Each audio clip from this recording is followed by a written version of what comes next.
And welcome back to more Bloodstained, Curse of the Moon. So last time, we cleared stage 9 of Nightmare Mode.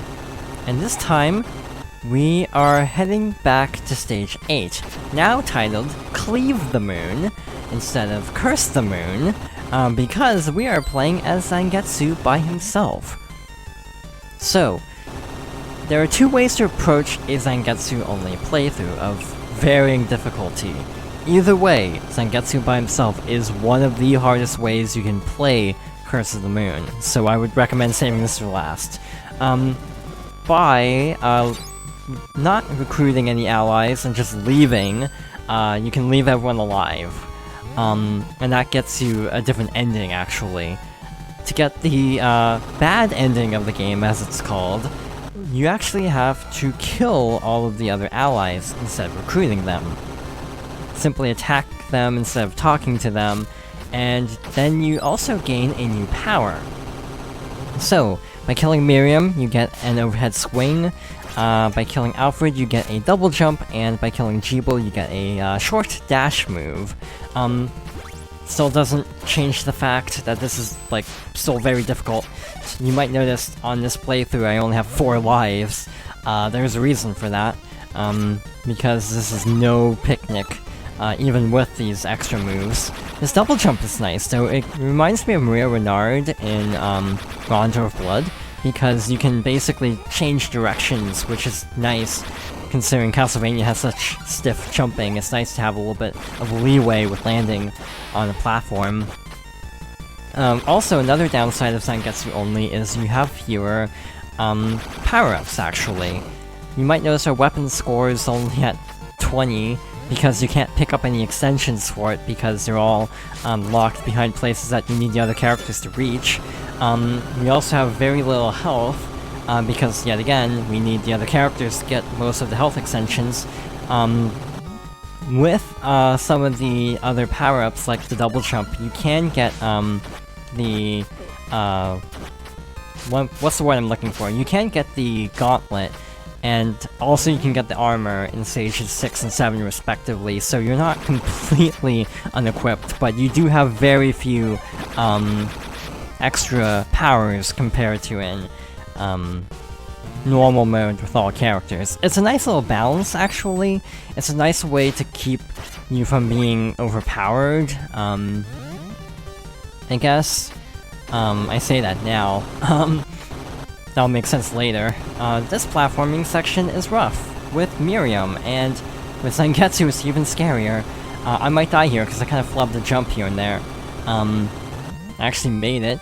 We're on the second screen away from the hardest part of Zangetsu only for this stage. Again, I would actually say some of the early stages are worse before you get certain abilities.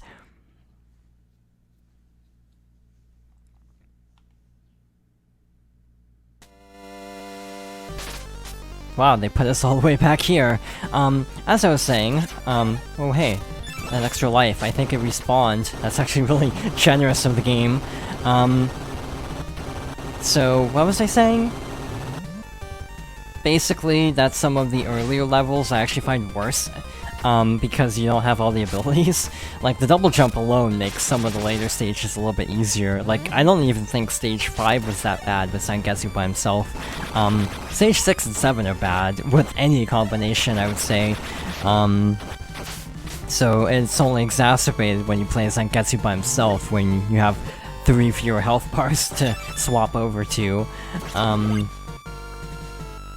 But yeah, it's a very different way of approaching this game, and I really appreciate that they took the time to add in extra character styles like this.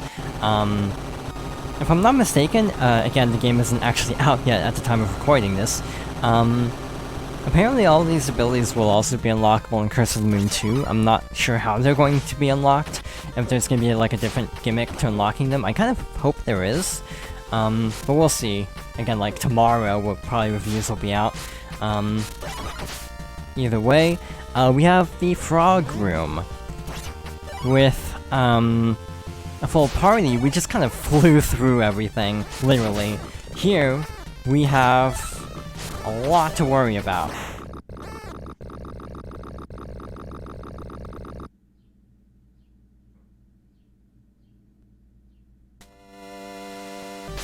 Yeah, it's mean. It starts you all the way back here every time.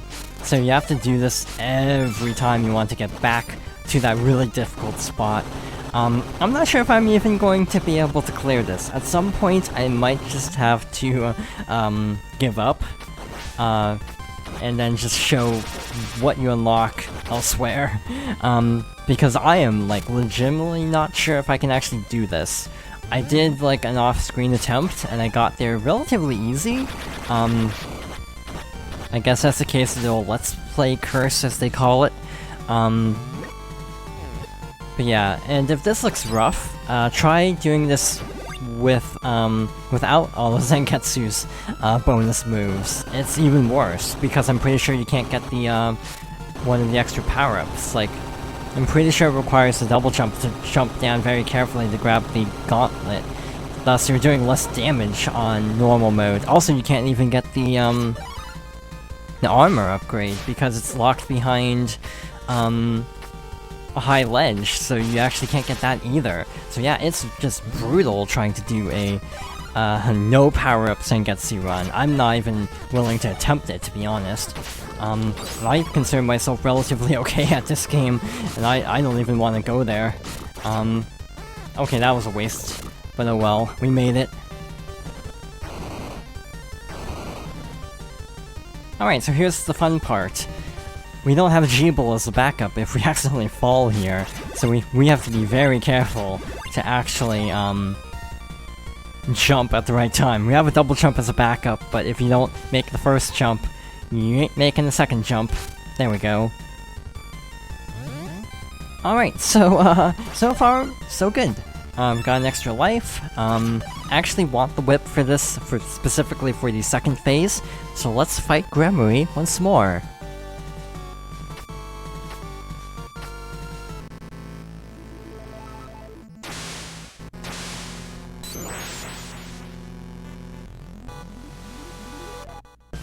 This boss is weird. I actually don't think it's that bad as Zangetsu only. Specifically because you have slightly better maneuverability, because of things like the double jump. Which is good, because you actually want to try your best to not take very much damage here. If you take a lot of damage, it will make it increasingly difficult to clear Phase 2, because your health doesn't get refilled.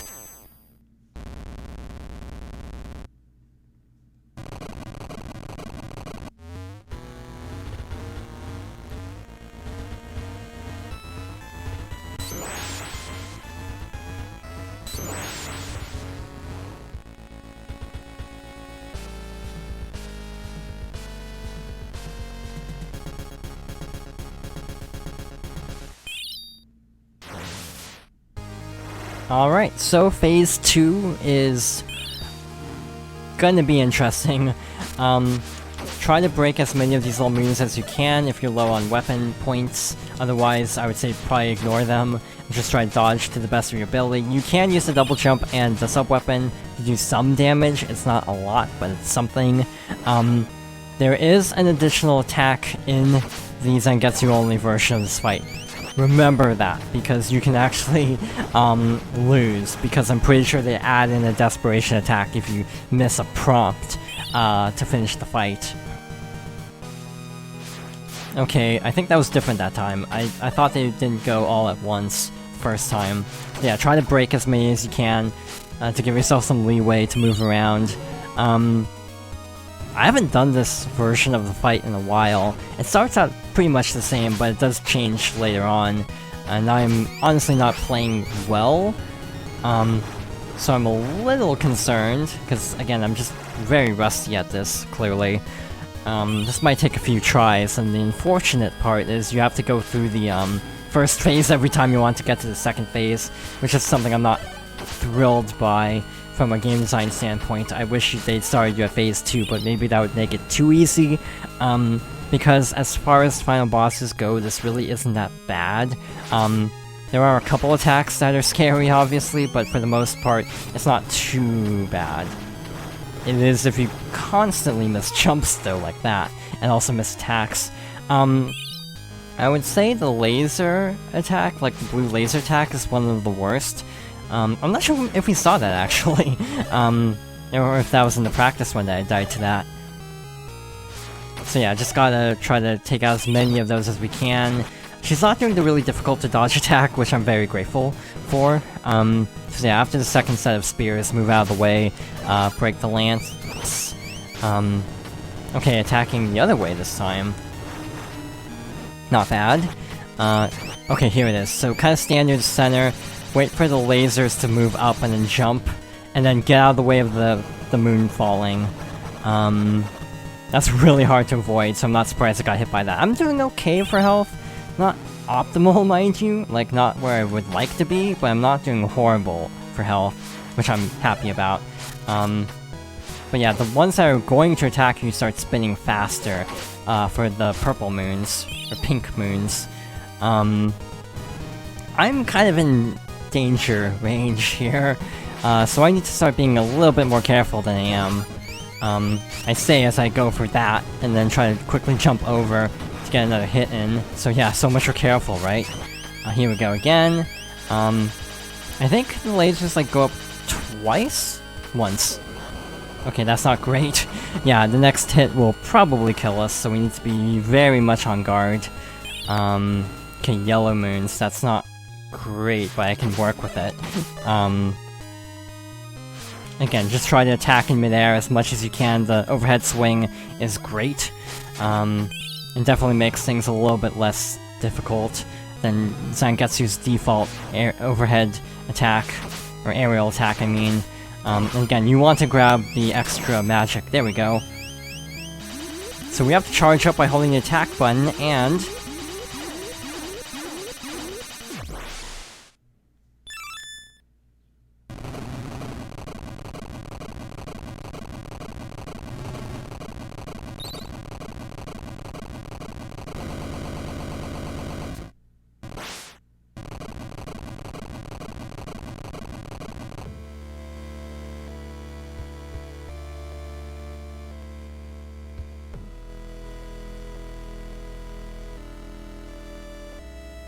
The man who wished for nothing other than the power to eradicate demons spent his final days in abject misery. There were none left to pity nor mourn for he whose heart became dominated by darkness. Zangetsu now reigned as the new Dark Emperor.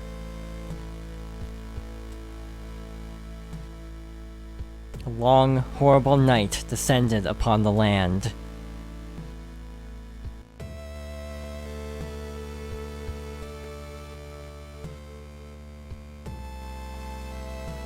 Bad end.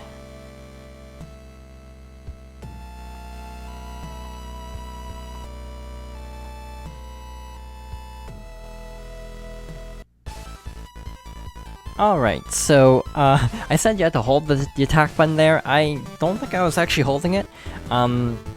Holding the attack button is something else, actually, I'm pretty sure.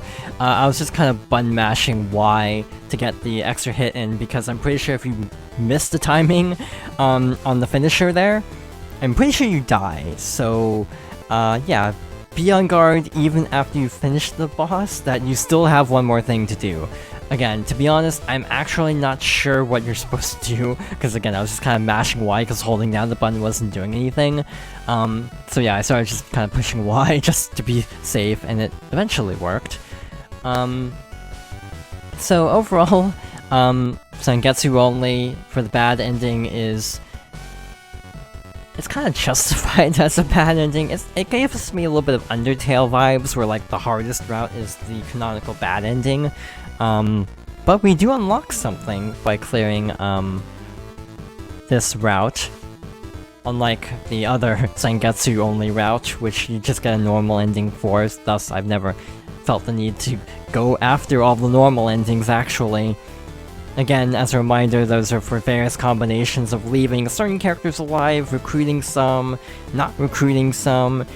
It's a lot, and since I'm not playing on a console with achievements, I've never felt the need to go after, like, it's like 6 endings. I think it might be 7 counting the true ending, but there's quite a bit.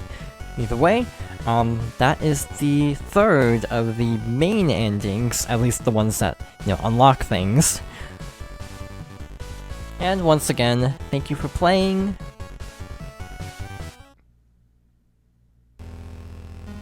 So, by clearing that round, we unlock something else. At least the first time you go through, you unlock something. This is how you unlock Ultimate Mode. There remains no one who can stand against Zangetsu, the true ruler of the night. So once again, we'll start out with Veteran Mode.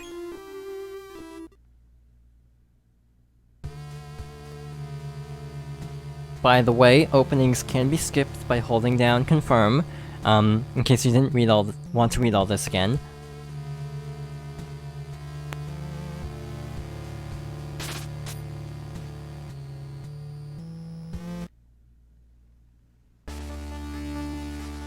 Alright, back to stage 1, once more.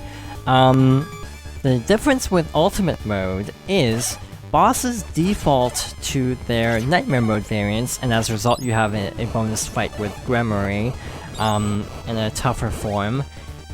But you keep all of your Zangetsu bad ending moves in addition to a special Charge Slash. That's why I thought it was holding down the button for the finisher, and then again I quickly was like, wait, this isn't working, and just kind of switched to tapping attack. Additionally, in Ultimate Mode, you can recruit everybody, so you get to have the perks of recruiting everybody with more powerful Zangetsu. So it kind of becomes the best way to play the game, minus the tougher bosses. It can be fun going through like fully powered up in order to get through a slightly tougher difficulty. So yeah, with all these moves, obviously the first boss is gonna be a joke. With the overhead swing, we can literally double jump and attack no problem, so that speeds up the fight considerably. So yes, they do give you the Nightmare Mode variants to even the odds. But yes, you also get access to all of the collectibles, except obviously the first heart in this stage, which can only be reached by Jeeble. That's actually really clever, making it so you can only get it as Jeeble. Because also Zangetsu's health maxes out with only 2 heart upgrades, so he actually doesn't even need the third one. That's more so Miriam can reach max health. But with that, that's basically all there is to Ultimate Mode, but there's actually still one more thing.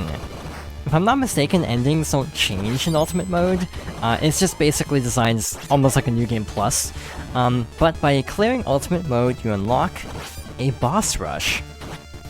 And we will be tackling that next time.